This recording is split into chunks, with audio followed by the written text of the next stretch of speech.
takulandiraniso ni kuno ku channel ya AMTV Malawi.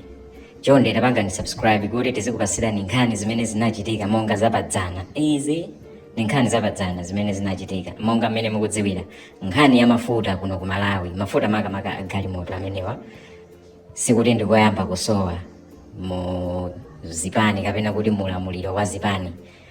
Nthawiso ya Malemu Bingu wa Mutharika mafuta anasowa kwambiri, ndipo anthu amayankhula zosiyana-siyana mene zikuchitikira mu ulamuliro wa MCP. Kodi kusowa kwa mafutako zimachititsa ndi zipani kapena chimakhala kuti chachitika ndi chani, kapena corruption? Maganizo anu ndotani?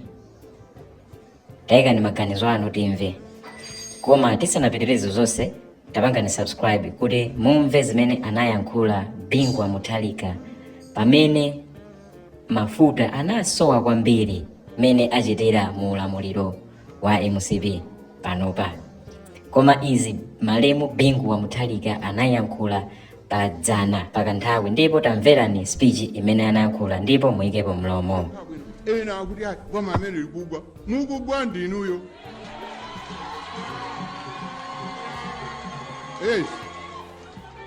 Boma limene siligwa ya mugwa ndinu amene mukunena.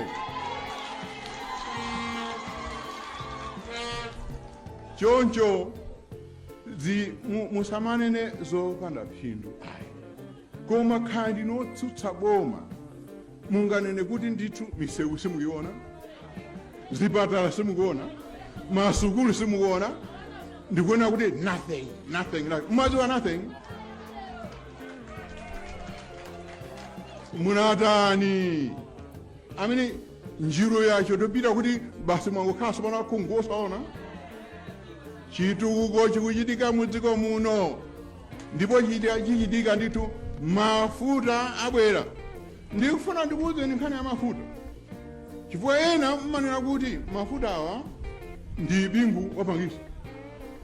Mafuta sakuvuta muno chifukwa cha Bingu ayi. Dziko lino pachizungu amati landlocked, ndikuti ndi dziko limene lankati limene libe gombe la nyanja ya Mchere. Chifukwa maiko onse amene ali ndi gombe ya nyanja ya Mchere amatha kubweretsa zinthu mochipa. Ife